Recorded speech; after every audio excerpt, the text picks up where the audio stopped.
As the housing market continues to balance itself out after a whirlwind ride, we at The Mortgage Note are covering national trends and the innovative ways companies are attracting both potential buyers and sellers in the first half of 2023.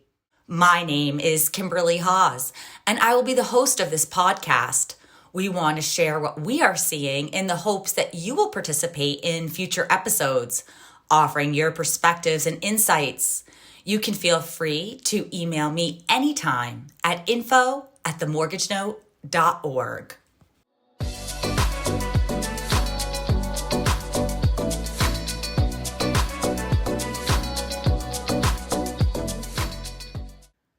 As the state of North Carolina grows, the coastal city of Wilmington has been popular, with house prices trending up. Troy Williamson, Senior Loan Officer at Cornerstone Home Lending, said he is seeing firsthand the results of homebuyers flocking to the Sun Belt, looking for a better quality of life.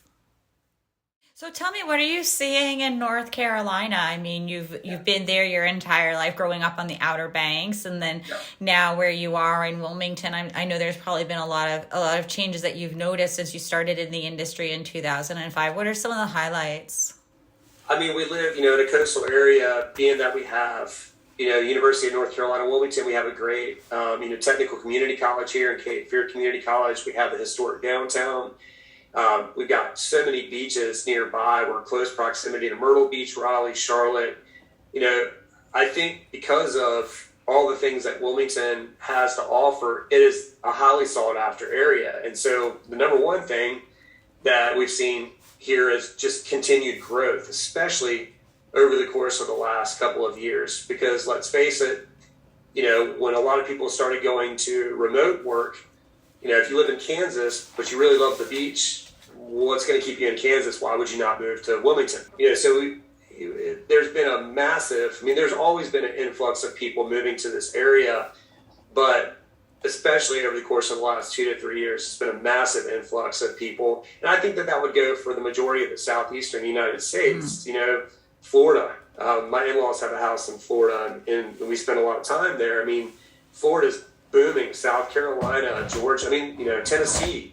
There's just a lot of areas in the southeastern United States that have been the recipient of so many people that have moved here from other parts of the country, as a result of a change in mindset because of COVID. Just wanting to be in an area where there's more space, where there's more outdoor activity, not being in more, metropolitan areas, cities crammed on top of each other. I just think that people's mentalities have shifted a little bit as a result of, a pandemic that occurred over the course of the last couple of years. How has that affected prices? Well, there's a significant amount of demand and a very limited amount of supply, and that's not going to get any better anytime soon, in my mind, until interest rates come down. Because if you're sitting on a 2.75% interest rate, and granted, yes, hey, I can sell my house right now and make $400,000 or $500,000, but if I'm going to go buy something, I'm going to pay more for it, and my interest rate is going to be more than double. So as a result, I think people are just continuing to sit tight. They're not willing to, at the current time, until rates come down a bit, willing to list their house on the market. So, a lot of it falls on the lack of existing inventory. Obviously, we have a lot of new construction here, but then you've got new construction prices because of supply chain issues and labor shortages and things like that, and delays. And so new construction isn't always something that's appealing to a lot of people either. So, the demand's going to remain strong, and the supply is going to take a long time to catch up. I don't think that we see the appreciation that we've seen over the last 2 to 3 years by any means, but I definitely think that we continue to see a gradual rate of appreciation in this market for the foreseeable future. Now, how are towns and cities dealing with some of that? I'm sure that government leaders on the local and even state level are really eyeing this, and especially if you're taking a huge influx of people into your state, you've got to be paying attention to this as state and local leaders. What are they saying? What are they telling you guys, Troy? Wilmington, just due to the influx of people that have been coming here over the course of the last several years, take out the last 2 to 3 years. From an infrastructure standpoint, we already weren't prepared for the influx of people, especially what we got over the course of the last 2 to 3 years. I mean, if you drive around here for a day, it becomes readily obvious that, that we're beyond capacity for what we've got from an infrastructure standpoint. And then you take into account surrounding counties. So Brunswick County is our neighboring county to the west. And Brunswick County is the #1 fastest growing county in the state of North Carolina. And I believe, I don't know if it still is, but not too long ago was, I think, 10th fastest growing in the country. So same thing, granted there's a lot more land and stuff, but they're trying to build new roads and ties into interstates and things like that as fast as they can. But I mean, you just got a massive influx of people continuing to go there, especially being that Brunswick County is going to be a little bit more affordable from home price, property taxes, overall, cost of living. People, that's why people flock there.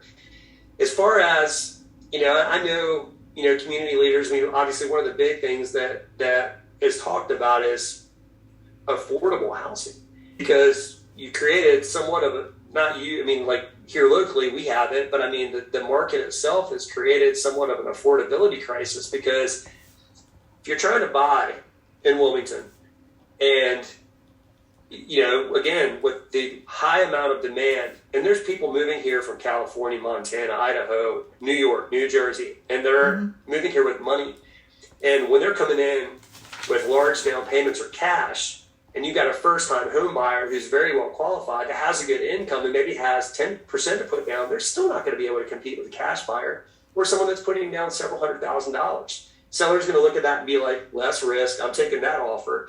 So then what ends up happening, is you basically create, increased property values, increased property prices. It gets to the point where those very well qualified first-time home buyers, even though they have excellent credit, great jobs, great income, and a decent down payment, they can't afford to buy something, because the external buyers that are coming in have kind of boosted the marketplace. So it stinks, because then people have to rent. If you drive around Wilmington and you look at, there's an apartment complex being built on every corner. And I always tell people, when they ask, well, I'm not sure if buying a home is the smart thing to do. I'm like, hey, look, apartment complexes on every corner. When developers are throwing millions of dollars at building these things, it's not because they think they're going to rent them. They know they're going to rent them. They've done the studies. They're well aware of the fact that the vacancies, the application percentage to vacancies. And, so now you've somewhat created, with all the people that may not be able to buy because they've lost motivation because they've been beat out so many times on cash offers, or, more qualified buyers with larger down payments. Now they're forced to rent. And if you count all the people that are coming here that either can't buy, whether they can't afford it, can't qualify, or can't find something, they're forced to rent. Now you're creating an affordability crisis from a rental perspective as well, because you've got the whole supply and demand issue that's occurring in the rental market as well as the buyer's market. So it's tough, because it's pushing people to the point where rents continue to go up. You can't buy, and then you get to the point where you can't afford to rent anymore. The rental market's, it's gotten crazy. You see people moving away, or people moving into much more ruralized areas, because that's the only place they can go and afford to live. So I don't know what the solution is. It stings, because you do see a lot of instances where people are like, I can't afford to live here anymore. So it presents certainly a lot of challenges. I would not want to be in the shoes of leaders here locally trying to figure out ways. And I know they talk about it. I mean, I know, I think there will be some affordable housing options, but they're going to be in neighboring counties that are a little bit further out. People are just going to have to get comfortable with the fact that they're not going to be able to live in Wilmington. They're going to have to go, to more rural areas in order to be able to qualify to buy a house.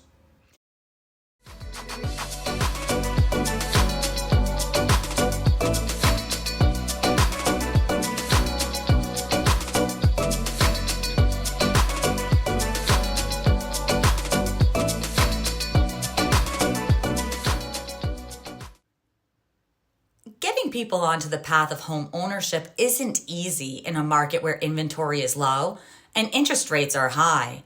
Assistance programs can incentivize potential buyers. It is estimated that programs supporting ownership of multifamily properties make up almost 30% of homebuyer assistance offerings. Sean Moss, Executive Vice President of Product and Operations at Down Payment Resource, says even first-time homebuyers can qualify to become both an owner and a landlord at the same time. Yeah, so what we're doing is monitoring all of these programs and their eligibility criteria, an important part of which is property eligibility. So essentially what kinds of properties can be purchased with down payment assistance or some of these other programs. And almost 30% of all these programs across the country allow for the purchase of multifamily residential properties. So in addition to just a single family detached home or a condo or a townhome, a lot of these programs will allow you to purchase a duplex, triplex, or a quadplex, so 2, 3, or 4 unit property, so long as the buyer is going to own or occupy one of those units. And so an interesting opportunity that arises out of that is if a consumer is, let's say, interested in purchasing a duplex and they need a little down payment assistance, a common path would be, okay, you can buy the duplex with certain types of down payment assistance. You have to own or occupy one of those units, but then you have the opportunity to rent the other and cash flow that other unit. So you sort of become a first-time home buyer as well as an investor at the same time.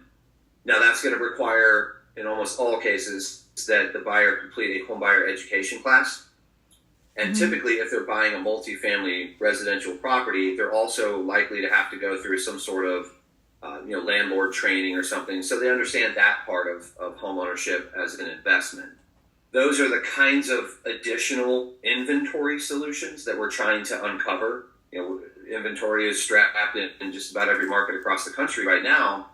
So one thing that we're commonly discussing when we address lenders, when we address multiple listing services, real estate professionals, and ultimately, again, consumers, is where are the, let's say, alternative inventory solutions? Where are some maybe underappreciated or under-recognized inventory opportunities for consumers to explore? What we're talking about here opens up multifamily residential for even first-time home buyers so that they can still get into a home, but also then have an opportunity for the upside opportunity of an investment property. For people who are looking to both buy and sell at the same time, the fintech company Knock is partnering with lenders and real estate agents to offer homeowners a chance to leverage the equity in their property so they can buy another house before selling their current one. A homeowner can use an equity advance loan for a down payment, to buy down the mortgage rate, and to cover closing costs on their new house. They can also use that equity to cover renovations and to pay up to 6 months of mortgage payments on their current property. Co-founder Sean Black says a majority of people who are buying homes also have a home to sell. So Knock is, we're most known for the Knock Home Swap. So we allow and empower people to buy their new home before they sell their old one. So fun fact, there's 6 million, give or take, homes sold every year, although this year there may be a little less. But 2/3 on average of people who are buying homes have one to sell and often need the money they have out of the one they're in to buy the next one. We make that all go away. I sort of liken it to we're your rich uncle. We give you all the money you need to go buy your new house, and then only then list your old home, knowing exactly how much it's worth and having borrowed the money that you need from it and getting the help you need to put it on the market with your agent and sell it for top dollar. So convenience, certainty, and cost savings is what we provide. How does that work? I mean, how do you do the paperwork to have that happen? Yeah, so we're a bit unique. So we have evolved over the years, but we are a licensed lender, which means that we can give you your new mortgage, and the big difference, like any other lender would for a competitive rate, 30-year fixed, for example, right now is about 6%, a little under market. But we can give you that mortgage and close on it and let you move in before any other lender, because we use data science and technology to figure out how much your old house is worth and lend you the money that you have in it, the equity that you have in it, so that you can make the down payment on the new home. Once you're out, you can fix up the old home. You can use our contractors or yours or your agents. We pay them as the work is done, so you don't have to go out of pocket. And actually, we make the mortgage payments on the old home for you for as long as the house is on the market, interest-free. And that allows us to close immediately, because Freddie and Fannie don't look at the old home as a part of your debt-to-income ratio. And they know that we're there. We provide a backup offer on the old home in the event that it doesn't sell in the open market after 6 months. So we give you a combination of your new mortgage now. That's typically for 30% of the new home. And then we give you the difference in the money in your existing home, so that you're able to move immediately, put your house on the market, get it fixed up without you being in it and having to leave for contractors or showings, and then also sort of paying the old mortgage until it's sold. As sellers become savvier about return on investment opportunities before putting their house on the market, the California-based business Revive is expanding. Leaders there say sellers can leave between 15 and 20% of potential profits on the table when selling as is. On average, they earn $186,000 more than the cost of their renovations. We talked to Revive's CEO, who says pre-sale renovation is the single most powerful tool a real estate agent can have in their toolbox to be competitive in the current market. My name is Michael Aladawi, and I'm the CEO of Revive. Revive was, founded in January 2020. Prior to being at Revive, for probably the prior, let's say, 12 years, I was I was a builder and I was a flipper. And I think real estate is probably the most relevant thing in all of our lives, right? The homes we own,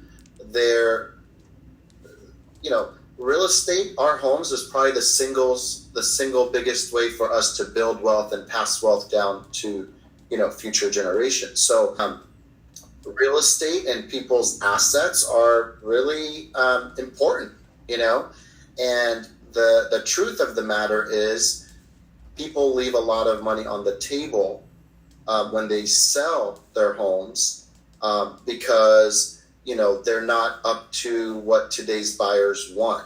And the work that's needed to get them to what today's buyers want is oftentimes, significant. One of the things that, I was looking at a map just 2 days ago that HUD put out it was a heat map of the aging inventory, like the homes in America. 50% of them are over 50 years old, like built over 50 years ago. And so there's a lot of homes that are, now coming to market that just have a lot of deferred maintenance or just are not up to today's buyers' turnkey standards. We're not going to come in there and say, hey, we'll do whatever. We're going to say, look, your neighbor sold for $100,000 more than what we think your house was worth. So there's $100,000 on the table. How could we capture that? We probably don't want to spend more than 50. So one of the things that Revive does is consult and guide homeowners to having, first of all, a good plan. Because one of the biggest things that, people that do this on their own is they overspend on improvements, right? Or they're solving the wrong types of problems. They're solving the problems that they had in that home and not necessarily the problems that today's buyers are going to be looking for, right? So it kind of starts with making sure they have a good plan that is rooted in ROI, not over-investing, and also not under-investing. Because I think those are the two things that people make a mistake with. Like they spend too little and they actually don't change the perception of the value of the home, and it's like wasted money. Or they spend too much trying to solve problems that aren't really problems that need to be solved. And so we help guide them to that sweet spot of, what do you really need to do? So it starts with guidance. We also provide the money to execute on that plan. And so what we do is we front the money to the contractors, and we wait to get paid back through the sale of that home. And we give people up to 12 months to get that home sold.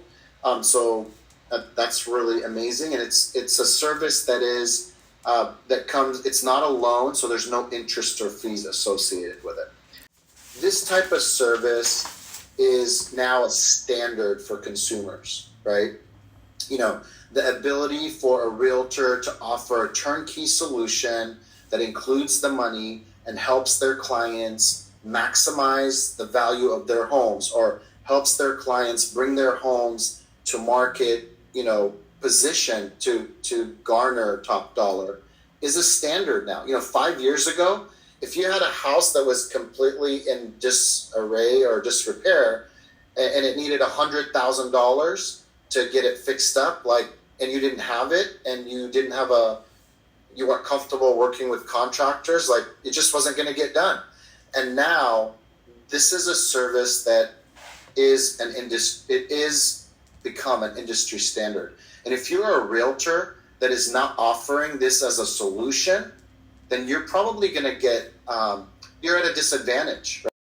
Imagine if a realtor came to your home today and said, I'd love to list your home. And you said, I'd love to get $1 million for my home. And I said to you, well, unfortunately, Kimberly, the condition of your home, you could only get 900. That's just the reality of, look at the comps. These other homes that sold for $1 million are a lot nicer. And you say, okay, well, I have another appointment with another realtor. And that other realtor shows up and says, oh, you want $1 million? Absolutely, we can get that. We're going to have to change your carpet, paint your house. That's going to be $30,000. But I'm going to take care of that fee. We can just pay that out of escrow. And I have the contractor network where you don't have to stress about it. Who do you think you're going to hire? Right? And so this is becoming a standard in the industry.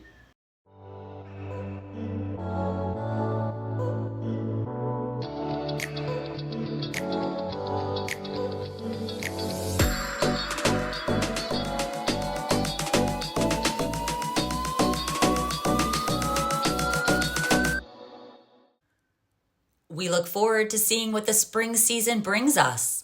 As I said at the beginning of this podcast, we want to hear from you. Please feel free to email me at info@themortgagenote.org. Once again, my name is Kimberley Haas. Have a great day.